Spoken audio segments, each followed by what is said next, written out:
नमस्कार भक्तों, आज मैं आपको एक ऐसा दिव्य, दुर्लभ और रहस्यमय मंत्र सुनाने जा रहा हूं, जिसे बड़े बड़े साधक और तांत्रिक भी गुप्त रखते हैं। कहते हैं, इस मंत्र की शक्ति इतनी प्रबल है कि यदि आप इसे केवल 27 मिनट तक पूरी श्रद्धा से सुन लें, तो जीवन के हर रुके हुए काम, पैसों की समस्या, व्यापार में नुकसान, सब कुछ एक एक करके स्वयं श्री हरि विष्णु और मां लक्ष्मी की कृपा से समाप्त हो जाता है। लेकिन ध्यान रखिए, इस मंत्र को अधूरा सुनना वर्जित है। यदि आपने इस मंत्र को अधूरी श्रद्धा से सुना, तो इसका असर उल्टा भी हो सकता है। और अगर पूरे मन से पूरे 27 मिनट तक सुना, तो जो चमत्कार होता है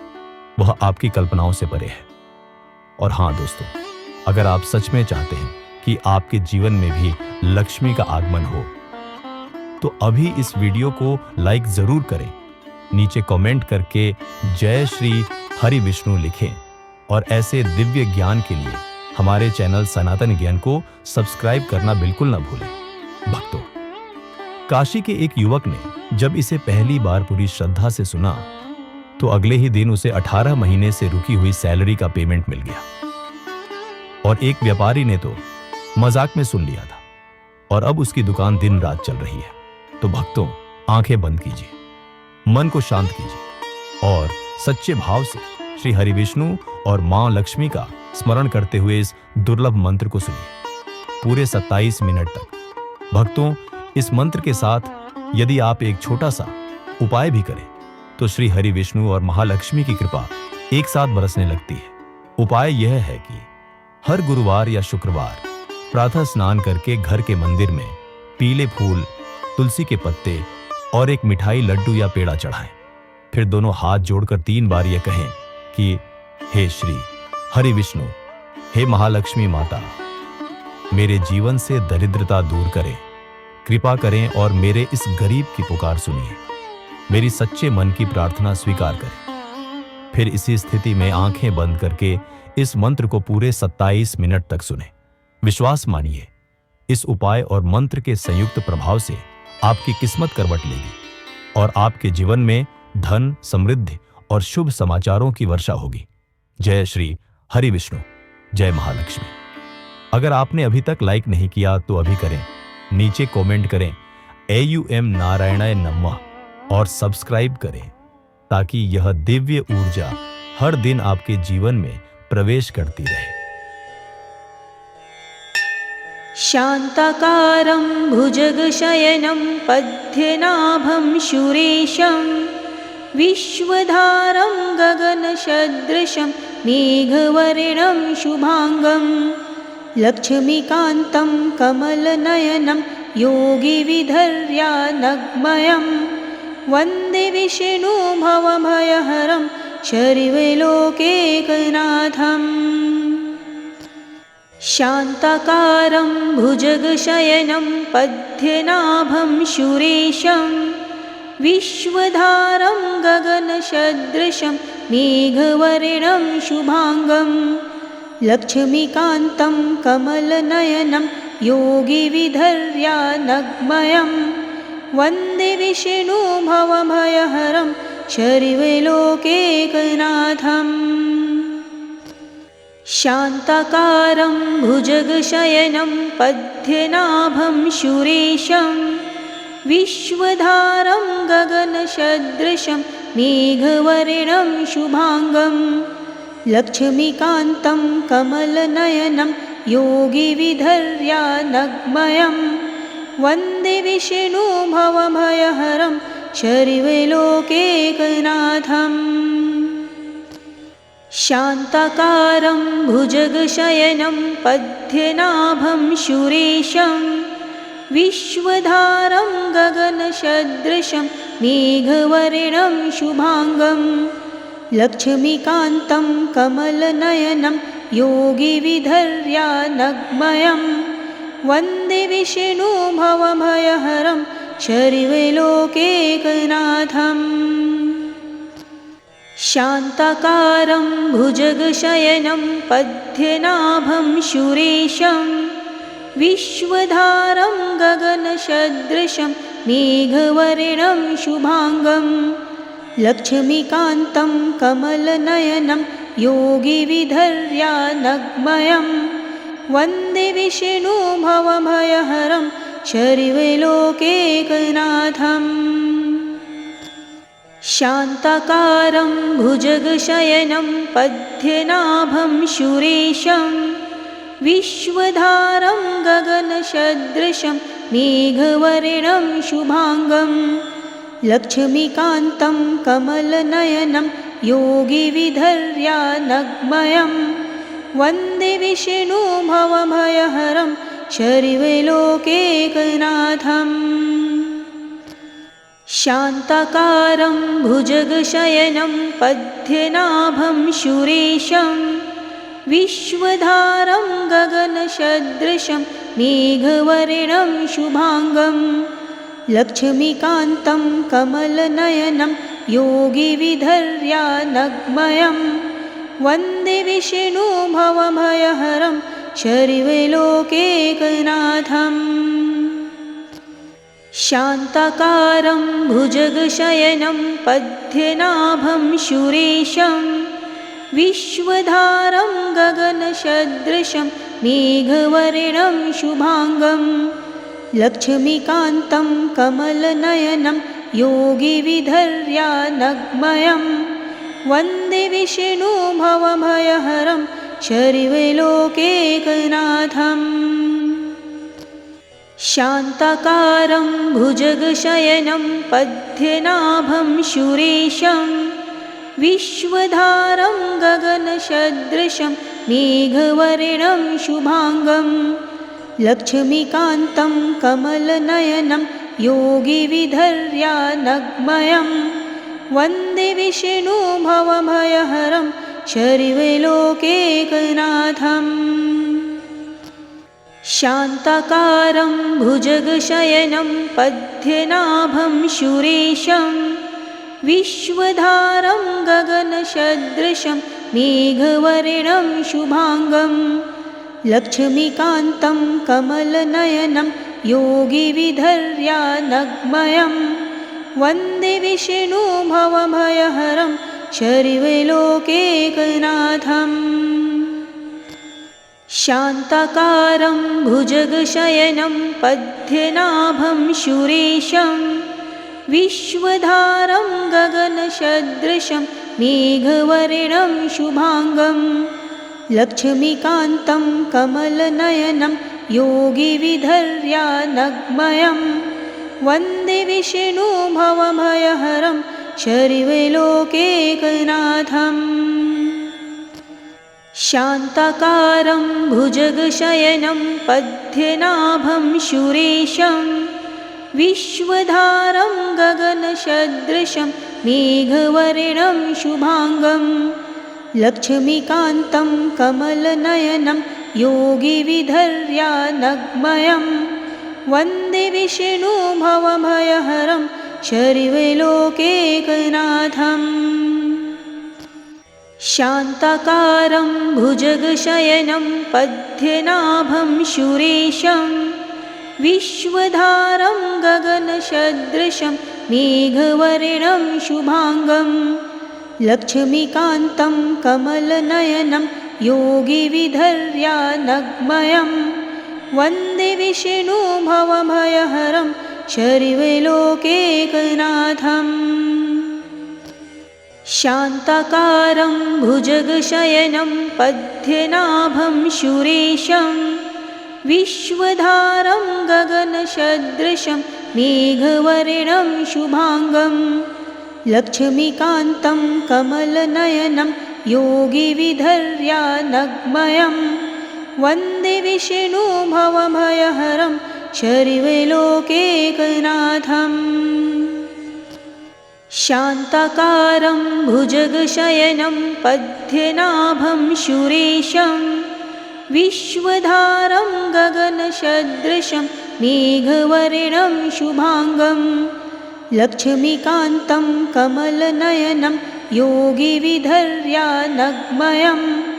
वन्दे विष्णुभवभयहरं शर्वलोकैकनाथम् शान्ताकारं भुजगशयनं पद्मनाभं सुरेशं विश्वधारं गगनसदृशं मेघवर्णं शुभांगं लक्ष्मीकान्तं कमलनयनं योगिविधर्यानग्मयं वन्दे विष्णुभवभयहरं शर्वलोकैकनाथम् शान्ताकारं भुजगशयनं पद्मनाभं सुरेशं विश्वधारं गगनसदृशं मेघवर्णं शुभांगं लक्ष्मीकान्तं कमलनयनं योगिविधर्यानग्मयं वन्दे विष्णुभवभयहरं शर्वलोकैकनाथम् शान्ताकारं भुजगशयनं पद्मनाभं सुरेशं विश्वधारं गगनसदृशं मेघवर्णं शुभांगं लक्ष्मीकान्तं कमलनयनं योगिविधर्यानग्मयं वन्दे विष्णुभवभयहरं शर्वलोकैकनाथम् शान्ताकारं भुजगशयनं पद्मनाभं सुरेशं विश्वधारं गगनसदृशं मेघवर्णं शुभांगं लक्ष्मीकान्तं कमलनयनं योगिविधर्यानग्मयं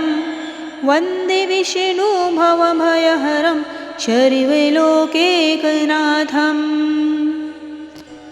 शान्ताकारं भुजगशयनं पद्मनाभं सुरेशं विश्वधारं गगनसदृशं मेघवर्णं शुभांगं लक्ष्मीकान्तं कमलनयनं योगिविधर्यानग्मयं वन्दे विष्णुभवभयहरं शर्वलोकैकनाथम्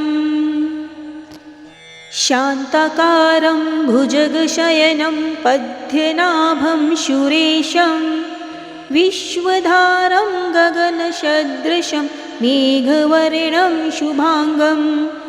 लक्ष्मीकान्तं कमलनयनं योगिविधर्यानग्मयं वन्दे विष्णुभवभयहरं शर्वलोकैकनाथम् शान्ताकारं भुजगशयनं पद्मनाभं सुरेशं विश्वधारं गगनसदृशं मेघवर्णं शुभांगं लक्ष्मीकान्तं कमलनयनं योगिविधर्यानग्मयं वन्दे विष्णुभवभयहरं शर्वलोकैकनाथम् शान्ताकारं भुजगशयनं पद्मनाभं सुरेशं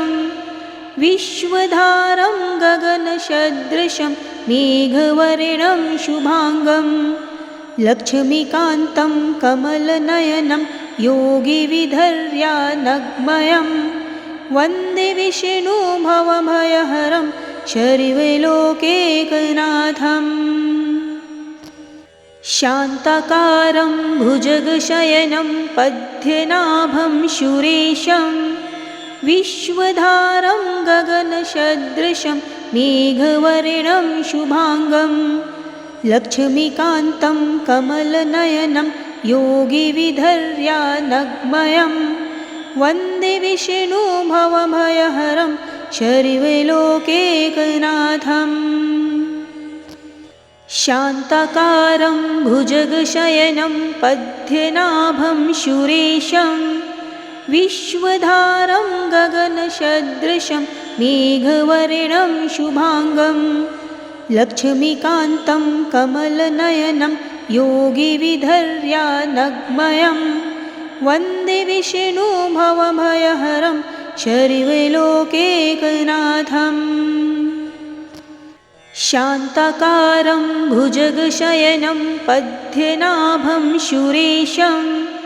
विश्वधारं गगनसदृशं मेघवर्णं शुभाङ्गं लक्ष्मीकान्तं कमलनयनं योगिविधर्यानग्मयं वन्दे विष्णु भवभयहरं शर्वलोकैकनाथम् शान्ताकारं भुजगशयनं पद्मनाभं सुरेशं विश्वधारं गगनसदृशं मेघवर्णं शुभाङ्गं लक्ष्मीकान्तं कमलनयनं योगिविधर्यानग्मयं वन्दे विष्णु भवभयहरं शर्वलोकैकनाथम् शान्ताकारं भुजगशयनं पद्मनाभं सुरेशं विश्वधारं गगनसदृशं मेघवर्णं शुभाङ्गं लक्ष्मीकान्तं कमलनयनं योगिविधर्यानग्मयं वन्दे विष्णु भवभयहरं शर्वलोकैकनाथम् शान्ताकारं भुजगशयनं पद्मनाभं सुरेशं विश्वधारं गगनसदृशं मेघवर्णं शुभाङ्गं लक्ष्मीकान्तं कमलनयनं योगिविधर्यानग्मयं वन्दे विष्णु भवभयहरं शर्वलोकैकनाथम् शान्ताकारं भुजगशयनं पद्मनाभं सुरेशं विश्वधारं गगनसदृशं मेघवर्णं शुभाङ्गं लक्ष्मीकान्तं कमलनयनं योगिविधर्यानग्मयं वन्दे विष्णु भवभयहरं शर्वलोकैकनाथम् शान्ताकारं भुजगशयनं पद्मनाभं सुरेशं विश्वधारं गगनसदृशं मेघवर्णं शुभाङ्गं लक्ष्मीकान्तं कमलनयनं योगिविधर्यानग्मयं वन्दे विष्णु भवभयहरं शर्वलोकैकनाथम् शान्ताकारं भुजगशयनं पद्मनाभं सुरेशं विश्वधारं गगनसदृशं मेघवर्णं शुभाङ्गं लक्ष्मीकान्तं कमलनयनं योगिविधर्यानग्मयं वन्दे विष्णु भवभयहरं शर्वलोकैकनाथम् शान्ताकारं भुजगशयनं पद्मनाभं सुरेशं विश्वधारं गगनसदृशं मेघवर्णं शुभाङ्गं लक्ष्मीकान्तं कमलनयनं योगिविधर्यानग्मयं वन्दे विष्णु भवभयहरं शर्वलोकैकनाथम् शान्ताकारं भुजगशयनं पद्मनाभं सुरेशं विश्वधारं गगनसदृशं मेघवर्णं शुभाङ्गं लक्ष्मीकान्तं कमलनयनं योगिविधर्यानग्मयं वन्दे विष्णु भवभयहरं शर्वलोकैकनाथम् शान्ताकारं भुजगशयनं पद्मनाभं सुरेशं विश्वधारं गगनसदृशं मेघवर्णं शुभाङ्गं लक्ष्मीकान्तं कमलनयनं योगिविधर्यानग्मयं वन्दे विष्णु भवभयहरं शर्वलोकैकनाथम् शान्ताकारं भुजगशयनं पद्मनाभं सुरेशं विश्वधारं गगनसदृशं मेघवर्णं शुभाङ्गं लक्ष्मीकान्तं कमलनयनं योगिविधर्यानग्मयं वन्दे विष्णु भवभयहरं शर्वलोकैकनाथम् शान्ताकारं भुजगशयनं पद्मनाभं सुरेशं विश्वधारं गगनसदृशं मेघवर्णं शुभांगं लक्ष्मीकान्तं कमलनयनं योगिविधर्यानग्मयं वन्दे विष्णु भवभयहरं सर्वलोकैकनाथम्। शान्ताकारं भुजगशयनं पद्मनाभं सुरेशं विश्वधारं गगनसदृशं मेघवर्णं शुभांगं लक्ष्मीकान्तं कमलनयनं योगिविधर्यानग्मयं वन्दे विष्णु भवभयहरं सर्वलोकैकनाथम्। शान्ताकारं भुजगशयनं पद्मनाभं सुरेशं विश्वधारं गगनसदृशं मेघवर्णं शुभांगं लक्ष्मीकान्तं कमलनयनं योगिविधर्यानग्मयं वन्दे विष्णु भवभयहरं सर्वलोकैकनाथम्। शान्ताकारं भुजगशयनं पद्मनाभं सुरेशं विश्वधारं गगनसदृशं मेघवर्णं शुभांगं लक्ष्मीकान्तं कमलनयनं योगिविधर्यानग्मयं वन्दे विष्णु भवभयहरं सर्वलोकैकनाथम्। शान्ताकारं भुजगशयनं पद्मनाभं सुरेशं विश्वधारं गगनसदृशं मेघवर्णं शुभांगं लक्ष्मीकान्तं कमलनयनं योगिविधर्यानग्मयं वन्दे विष्णु भवभयहरं सर्वलोकैकनाथम्। शान्ताकारं भुजगशयनं पद्मनाभं सुरेशं विश्वधारं गगनसदृशं मेघवर्णं शुभांगं लक्ष्मीकान्तं कमलनयनं योगिविधर्यानग्मयं वन्दे विष्णु भवभयहरं सर्वलोकैकनाथम्। शान्ताकारं भुजगशयनं पद्मनाभं सुरेशं विश्वधारं गगनसदृशं मेघवर्णं शुभांगं लक्ष्मीकान्तं कमलनयनं योगिविधर्यानग्मयं वन्दे विष्णु भवभयहरं सर्वलोकैकनाथम्। शान्ताकारं भुजगशयनं पद्मनाभं सुरेशं विश्वधारं गगनसदृशं मेघवर्णं शुभांगं लक्ष्मीकान्तं कमलनयनं योगिविधर्यानग्मयं वन्दे विष्णु भवभयहरं सर्वलोकैकनाथम्। शान्ताकारं भुजगशयनं पद्मनाभं सुरेशं विश्वधारं गगनसदृशं मेघवर्णं शुभांगं